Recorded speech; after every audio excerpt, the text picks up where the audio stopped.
Assalamualaikum Ustaz. Waalaikumsalam warahmatullahi wabarakatuh. Apa saya salah jika menolak lamaran ikhwan? Insyaallah. Alhamdulillah. Akhwat juga ada di sini. Oh, banyak. Oh, di lantai 2. Baik. Ada makhluknya? Baik ya. Alhamdulillah. Baik. Mohon maafkan saya para akhwat karena saya hanya melihat ikhwan di depan ini ya. Baik, ada akhwat. Bismillah. Baik. Apa saya salah jika menolak lamaran ikhwan dengan alasan ingin memperbaiki diri terlebih dahulu, meskipun saya merasa cocok dengannya? Masya Allah. Jadi pengen tapi malu gitu ya. Iya. Tapi saya merasa belum pantas menjadi seorang istri dan calon ibu. Merasa belum pantas tapi cocok. Ditambah orang tua saya menyelesaikan kontrak kerja terlebih dahulu. Saya masih bingung apa saya harus menerimanya lalu menyuruhnya untuk menunggu, atau sebaiknya saya tolak karena jodoh tidak mungkin tertukar. Baik, mohon nasihat dan solusi terbaiknya. Baik, pertama begini. Buka dulu Quran surah ke-24 Ad-Dur ayat 26. Allah berfirman di situ tentang kaidah jodoh. Al-khabithatu lil-khabithina wal-khabithuna lil-khabithat. Wat-tayyibatu lit-tayyibina wat-tayyibuna lit-tayyibat. Allah sampaikan orang yang buruk itu akan dipertemukan dengan yang buruk lagi. Sedangkan yang baik akan bertemu dengan yang baik lagi. Di kaidah pertama dalam Al-Quran, kalau Anda ingin punya pasangan yang baik, Anda jadi orang baik dulu. Karena mustahil yang baik bertemu dengan yang buruk. Ketika satu jadi baik, misal buruk bertemu dengan buruk, tiba-tiba yang satu buruk ingin jadi baik, dan yang satu tidak akan bisa mengikuti, maka akan dipisahkan oleh Allah. Seperti Asiyah dengan Fir'aun. Tadinya dua-duanya jauh dari Allah. Begitu datang hidayah lewat Nabi Musa, Asiyah mengikuti Musa alaihi salam. Beriman dia kepada Allah. Begitu beriman, Fir'aun pun diminta untuk beriman. Dikirimkan langsung Nabi Musa dengan Harun supaya dia mau beriman sehingga selaras jadi baik seperti Asiyah.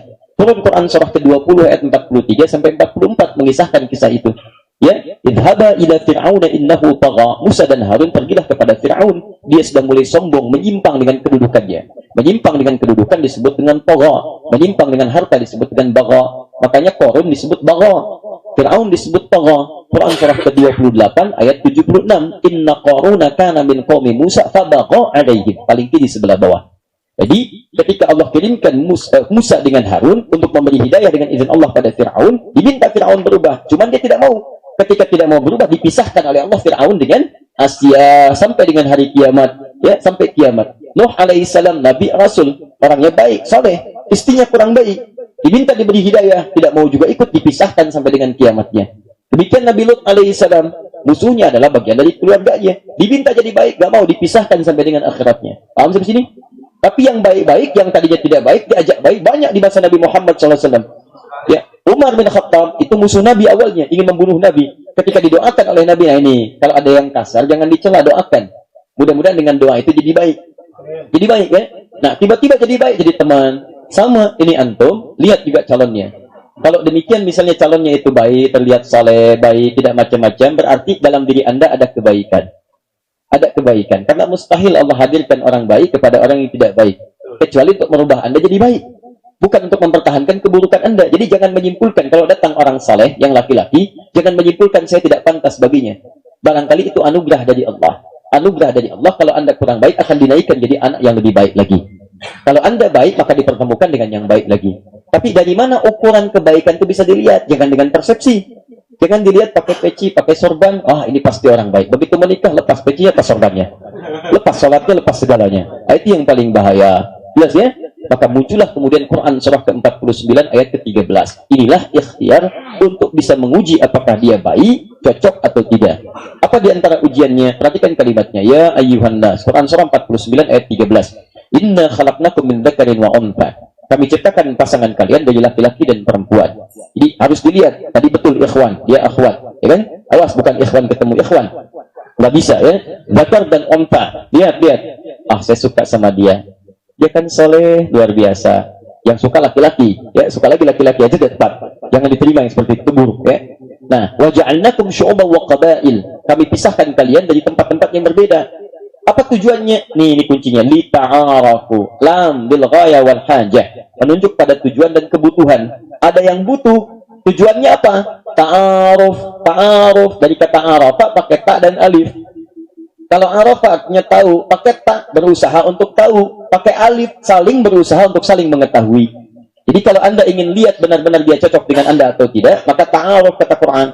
Ta'aruf itu Anda usaha untuk kenal dia, ketahui. Seperti Sayyidah Khadijah untuk mengetahui Nabi Muhammad SAW. Karena pakai alif, artinya bukan Anda harus pasif menunggu, tidak. Perempuan pun boleh mencari tahu siapa orang itu. Bagaimana latar belakangnya? Seperti apa kepribadiannya? Seperti Sayyidah Khadijah mencari tahu kepribadian Nabi Muhammad SAW. Sayyidah Khadijah itu radhiyallahu taala anha itu dilamar oleh pembesar Quraisy. Banyak yang lamar, yang kaya banyak, termasuk Abu Jahal. Abu Jahal melamar, ditolak oleh Sayyidah Khadijah. Nabi Muhammad SAW melamar, diterima oleh beliau karena sebelumnya sudah dikualifikasi, sudah dilihat dulu, sudah dipelajari tentang karakternya. Jadi Anda yang bertanya ini, yang akhwat, ini boleh Anda melihat dulu. Kalau dia baik, sesuai dengan ketentuan Nabi SAW, maka Anda boleh ambil. Apa ukurannya? Sama dengan ukuran pria. Ada 4. Dari hadis Nabi SAW, tunkahul mar'atu li arba'in. Perempuan dinikahi itu dengan 4 hal. Ketika menyebut perempuan, artinya perempuan pun mencari laki-laki dengan 4 hal turunan ini. Yang pertama apa? Lima liha, karena keadaan hartanya. Ada yang mengartikan kemapanan hartanya. Jadi kalau Anda perempuan mencari laki-laki, cari yang mapan dulu keadaannya. Minimal mapan untuk kehidupan rumah tangga dulu. Jangan bayangkan yang kaya-kaya dulu, karena kaya itu relatif. Bisa relatif. Ya, bayangkan dulu untuk kemapanan rumah tangga. Cukup untuk akad, cukup untuk berjalan berumah tangga. Anda menjalani pernikahan, Allah berjanji di Quran surah An-Nur. Yughnihimullahu min fadlih. Allah akan bantu dia jadi kaya. Kaya. Sayyidina Ali bin Abi Thalib radhiyallahu ta'ala anhu. Itu Masya Allah hidupnya termasuk paling sederhana di masa Nabi. Padahal menantu Nabi SAW. Fatimah Az-Zahra putri Nabi. Tapi diajarkan oleh Nabi ilmu, hidupnya sederhana. Sampai sekarang, baju sederhananya itu terpampang di museum. Topkapı. Ya, Topkapı di Turki, di Istanbul. Ya, itu kalau Anda masuk lewat situ, masuk Anda bayar, saya saat masuk ke sana 30 lira, sekarang jadi 50 lira. Kemudian masuk, di sebelah kiri penjaganya perempuan, kanan yang laki-laki, kemudian Anda belok kanan.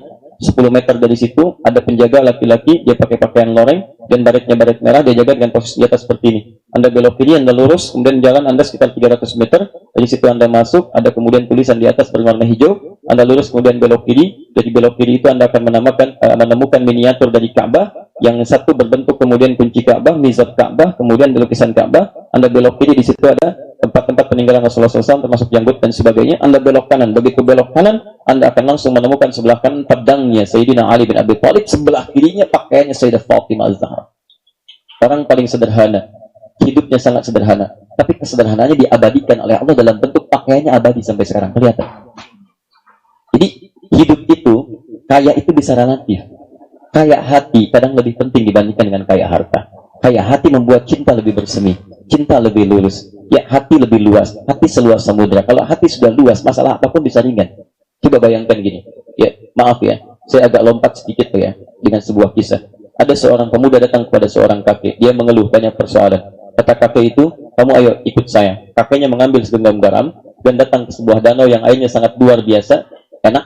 Ya, kemudian tiba-tiba, dia mengambil air 1 gelas seperti ini. Lalu ditaburkan garam segenggam di situ. Ketika ditaburkan, suruh minum. Begitu diminum, dia langsung muntahkan. Kenapa? Asin dia katanya. Asin. Sekarang diambil saring lagi garamnya, dia lemparkan ke danau tadi. Kemudian setelah itu diambil air yang baru. Minum. Bagaimana rasanya? Segar, kata anak muda tadi. Perhatikan baik-baik. Kata kakek yang bijak tadi, kalau Anda hatinya seluas danau itu, maka masalah yang besar apapun akan jadi kecil. Tapi kalau hati Anda sekecil gelas ini, maka garam yang kecil pun akan selalu asin rasanya. Maka jika rumah tangga dihiasi dengan nilai-nilai keindahan dalam rumah tangga dengan hati yang luas, maka masalah sebesar apapun akan kecil. Maka maliha, kemapanan yang dimaksudkan, kemapanan berumah tangga. Ada yang menafsirkan, kemampuan istri dalam mengelola harta suami. Jadi kalau Anda yang laki-laki, kita balik ya, penghasilan Anda baru 10 juta per bulan misalnya. Maka jangan mencari calon istri yang zakat malnya 20 juta per bulan. Anda capek nanti hidupnya. Ya? Nah, kedua itu lijamaliha. Ada zakat mal, ada zakat mal. Baik. Yang kedua adalah jamaliha. Jamal itu keindahan, aspek dalam. Inner beauty. Ya, bukan kecantikan fisik. Ingat.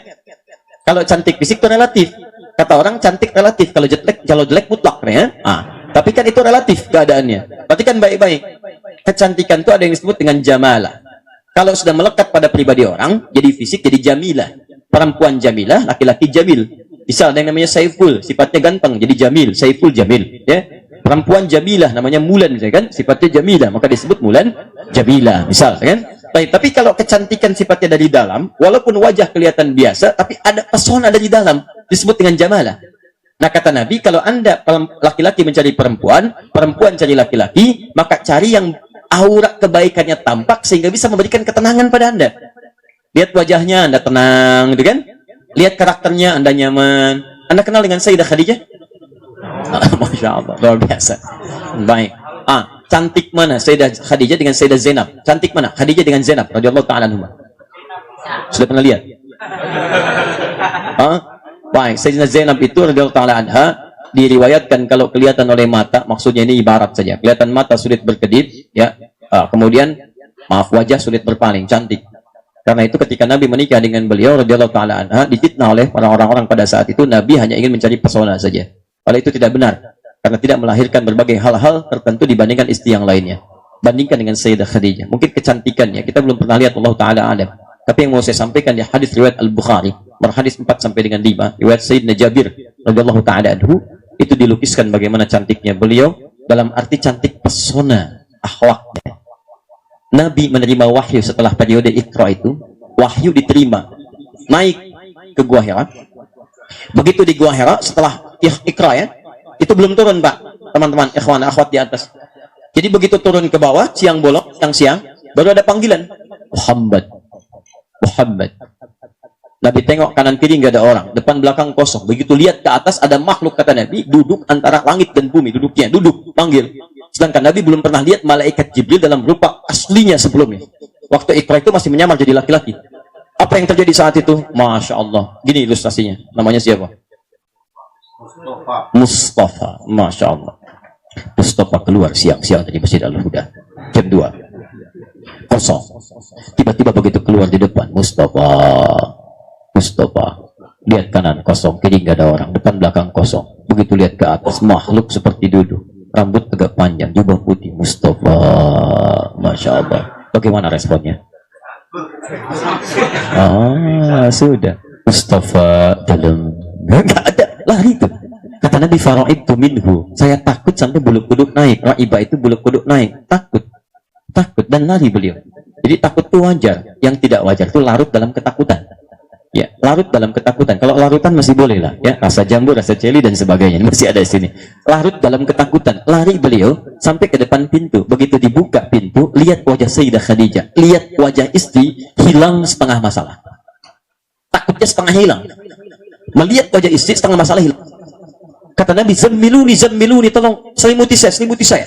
Digenggam tangannya, dibawa ke kamar, diselimuti oleh Sayyidah Khadijah. Dikatakan, Masya Allah, bima ma'na zawjil karim, suamiku sayang. Kau itu orang baik. Kau itu orang yang senang bantu orang. Engkau menjalin silaturahim. Yakinkan pada dirimu, aku akan selalu bersamamu dalam suka dan duka. Begitu kalimat mengalir dalam kelembutan jiwanya, sampai di kebeningan hatinya, menyentuh kalbunya, menyentuh hatinya. Sentuhlah ia tepat di hatinya, maka ia akan jadi milikmu selamanya. Begitu kalimat menyentuh hatinya, apa yang terjadi? Tenang Nabi keseluruhannya. Turunlah kemudian malaikat membawa surah Al-Mudaththir, surah ke-74. Ya ayyuhal mudaththir, qum fa'anzir wa rabbaka fakabbir. Jadi Anda kalau mencari calon istri, itu sifat pertama, lihat. Begitu melihat wajah istri, hilang setengah masalah. Ya, sama antum pulang dari kantor, sudah menikah, masalah banyak di kantor. Begitu dibuka pintu rumah oleh istri, hilang setengah masalah. Itu Sayyidah Khadijah. Buka pintu rumah, nambah masalah. Itu repot. Ya. Jadi sama istri juga begitu. Melihat suami tenang, kan? Enak, ada perlindungan, ada ketenangan. Cari yang demikian. Itu jamalah namanya. 3, nasabiha, nasab, latar belakangnya. Jadi kalau Anda ingin menikah, cari siapa dia, apa pendidikannya, dari mana dia. Karena awas, maaf ya, jangan menuntut semua orang sama dengan Anda. Karena setiap orang punya karakter berbeda. Istri Anda itu punya bapak beda dengan Anda. Ibunya bukan ibu Anda. Karena ibunya beda, bapaknya beda, pendidikannya beda, sekolahnya beda. Apalagi Anda ke Korea dapat jodoh orang Korea. Sudah tempatnya lain, pendidikan lain, bahasanya lain, karakternya lain, mimiknya lain, keadaannya lain. Anda mesti mengerti dia, pahami dari mana dia, sehingga bisa setaraf dengan dia. Dan di situ Anda bisa mengerti, oh, ketika menemukan kekurangannya, maka kita bisa paham. Ini sebabnya. Makanya orang yang sudah berumah tangga paham kekurangan pasangannya, dia tidak akan pernah menggali kekurangan pasangan. Paham? 4. Nah, ini berhenti di sini pertanyaan pertama ini, baru 1. Ya, lihat baik-baik.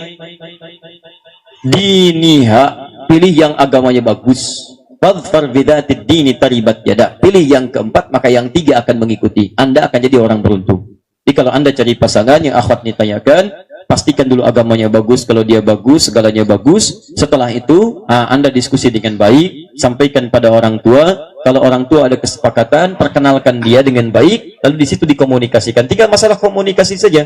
Kalau dia memang ingin baik, dia akan hindari yang buruk-buruk. Kalau dia sepakat menunggu, dia akan tunggu dalam syarat yang diperkenankan. Kalau itu disepakati, selesai. Kalau dalam sudah bertemu kemudian tidak selesai, dia mengatakan saya buru-buru ingin menikah, Anda harus punya kebutuhan yang lain, tidak bertemu di situ, tidak harus dipaksakan. Barangkali Allah kirimkan jodoh yang sesuai lagi lebih baik daripada yang sebelumnya. Wallahu ta'ala a'lam.